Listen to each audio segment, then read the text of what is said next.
Kansas City Chiefs move to 12-3 as the defense puts on a show against the Seattle Seahawks, and we will dive into all my takeaways from this game. But before we do all that, please be sure to subscribe to the channel and like this video, as I'm going to keep you up to date on anything Kansas City Chief related that you do not want to miss out on. And without further ado, let's have some fun.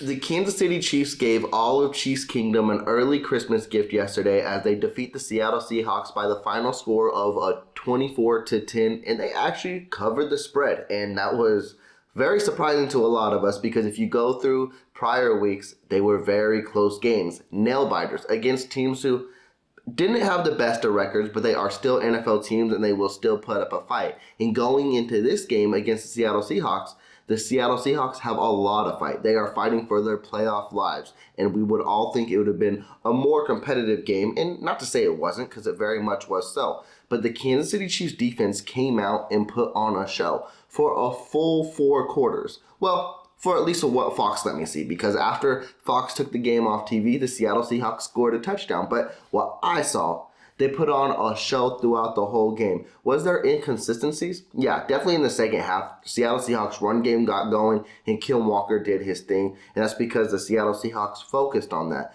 But at the end of the day, what we are used to with Steve Spagnuolo's defense is a bend but don't break, and that's what it was in this game, even in the second half. Yeah, Kim Walker got some nice busts, got some nice gains, did his thing here and there, but Seattle struggled to put points on the board, and we can live with that type of defense. The first half defense was amazing. Honestly, I was on the edge of my seat wondering, when is this going to crumble? Because I was just like, okay, drive number 1, 3 and out, we did good. And then it just kept going, and I was like, okay, this is too good to be true. This is a real Christmas miracle that the Kansas City Chiefs defense came out and showed out in this game. And it also leads a lot of people to believe is what we've been hearing throughout the season. And if you're a Chiefs fan, what we've been hearing throughout our whole lives is, does this Kansas City Chiefs team really play up or down to their opponent? Because if it is, that's kind of ridiculous. I want to see you guys show out every week. We don't need nail-biters every week. And we know the Seattle Seahawks, again, give it for what it is. They are a team that was fighting for their playoff lives, and they proved it in this game too because they went for it on multiple 4th downs,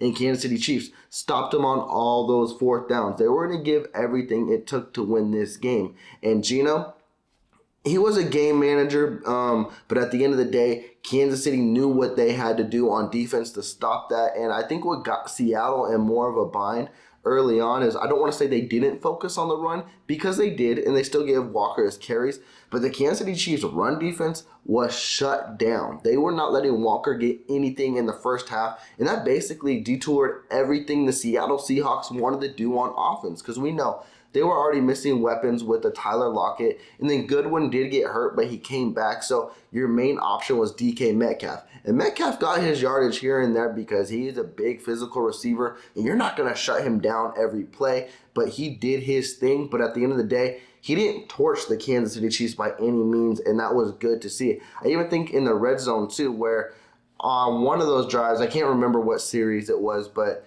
where Juan Thornhill got not his initial interception, but got an interception that was called back. Kansas City played that very well because it was a fade route to Metcalf, and instead of having him one-on-one with Snead, they actually brought the safety over the top, and I'm like, we have not seen that many times this year where it hasn't been man-on-man and a safety coming over. Kansas City actually adjusted on defense, and I'm like, what are we witnessing here? If the Kansas City Chiefs can play this defense for the next couple weeks and going into the playoffs, and you can see progression, we might actually have got a defense at the perfect timing. As I mentioned too, it's like we're used to Steve Spagnuolo's defense where they get streaky. Whether it be good or bad, they get streaky. And we haven't seen really a good, consistent stretch this year. Maybe it is time for it to happen and for them to show out. And another key contributors, actually a lot of key contributors on this defense, was the linebackers. They showed out for this run game. Willie Gay showed up and he was a man. He made like man-on-man tackles on Kim Walker when they were one-on-one. And Kim Walker has shown all year that he is going to get by his man. In the backfield, Willie Gay sticks him and shows him up. Nick Bolton, I think, had his season high in tackles, or if not, pretty close with 17. Kansas City Chiefs made it a key point of emphasis that the Seattle Seahawks try to be physical. We got to be physical, definitely in this cold weather too, because if you're not, the run game will eat you and shred you alive too. And these cornerbacks did their thing. There was one series where Seattle could have got, I think honestly, what I was able to watch, because I didn't get to see the touchdown drive, so that was very unfortunate. Thank you, Fox. Yeah, that was very, very unfortunate. But the one key pivotal drive where the Seattle Seahawks got their field goal, and I want to say it was before half, was basically Seattle did move the ball, but as well as it was a lot of Kansas City Chiefs miscues as well, and it had to do with Joshua Williams. One of them, I don't even know how it was a penalty because he didn't really touch him. He just covered his guy well. But 2 penalties on Joshua Williams that drive, and then there was a penalty in the red zone too, and Seattle was still only able to come away with a field goal. That is your legit definition of bend but don't break. If you're giving field goals up at the end of the day and not touchdowns, even when they're driving downfield, this defense has a lot to build off from it.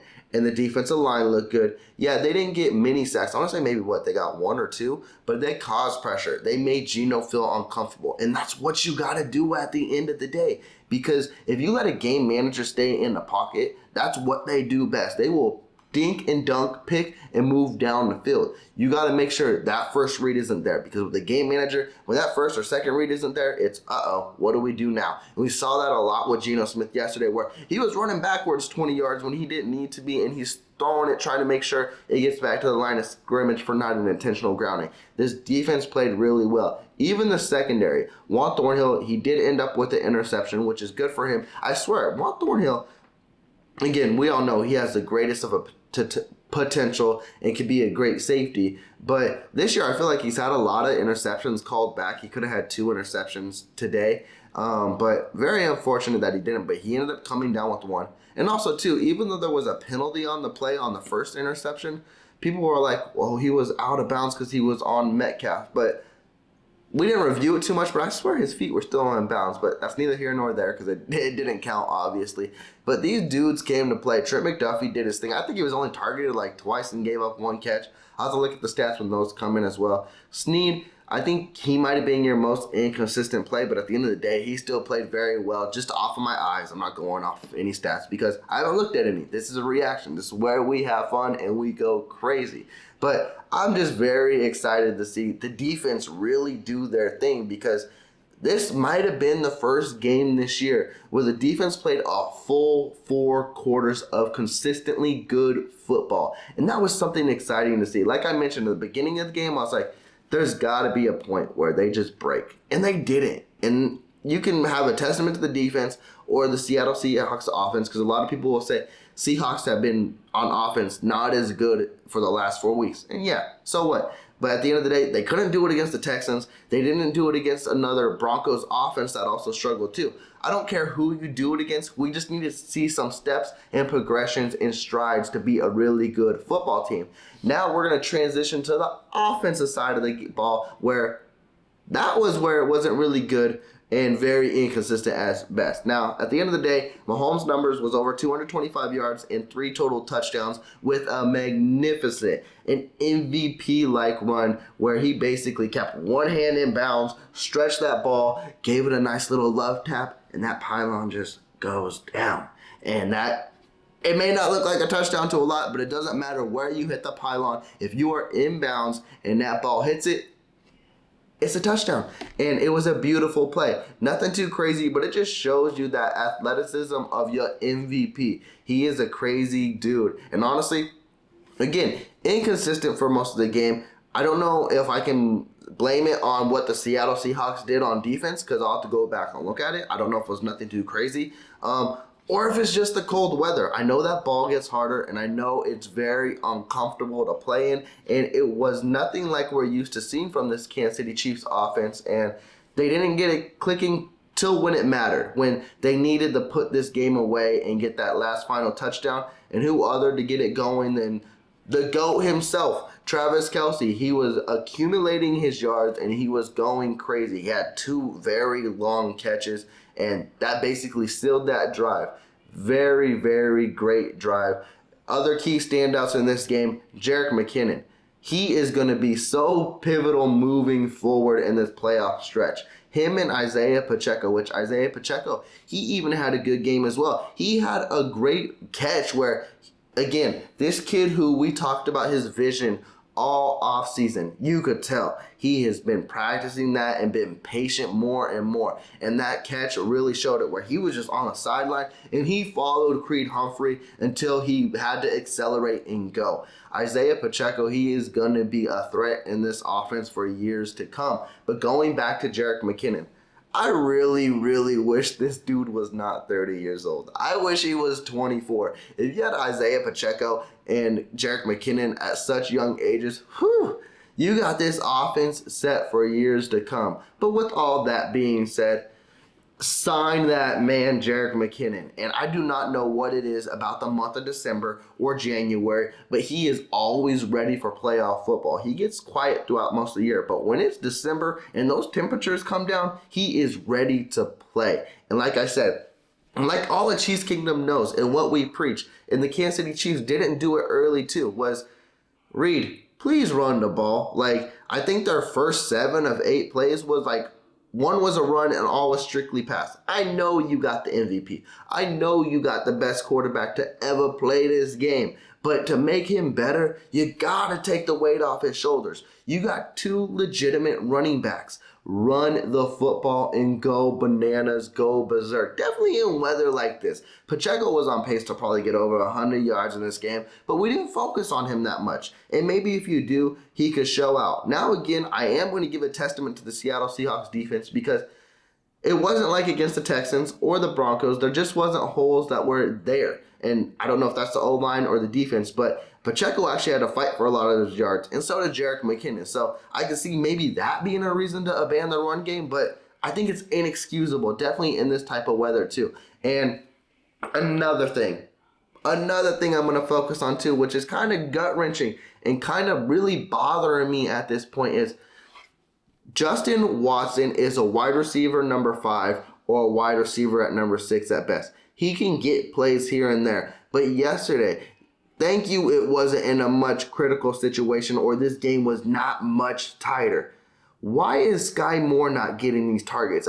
I don't get it. Like, maybe Mahomes feels more of a chemistry with Watson, but at the end of the day, Sky Moore is your wide receiver drafted in the 2nd round. Give this dude a chance. Give him the snaps that Watson is seeing. He saw way more snaps than what Sky Moore. I've seen Sky Moore on the field, and he actually, again, when the dude has the ball in his hand, he makes plays. May not be nothing crazy. He caught a nice little screen pass.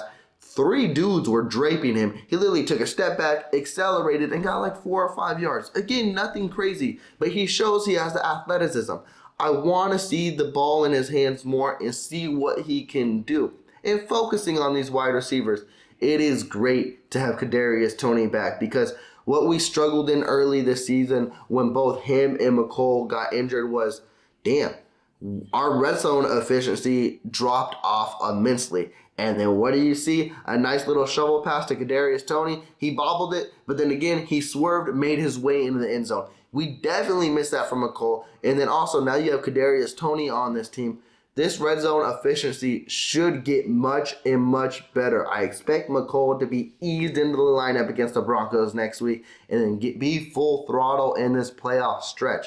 Those are 2 pivotal pieces you need in the red zone, and it should be fun to watch moving forward. And my number one takeaway from this game is, finally, after 9 weeks, the Kansas City Chiefs win the turnover differential. May not be nothing crazy. They didn't even turn the ball over on offense. But again, these are little key pieces and steps you got to take into the playoffs to get better. And I will take that any day of the week, that the Kansas City Chiefs didn't turn the ball over and they actually got an interception.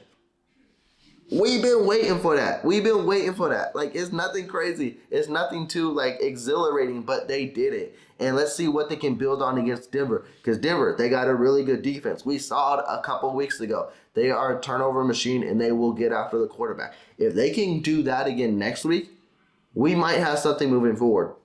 And the defense, too. If they can shut out the Broncos next week, again, people are like, that might not sound too crazy.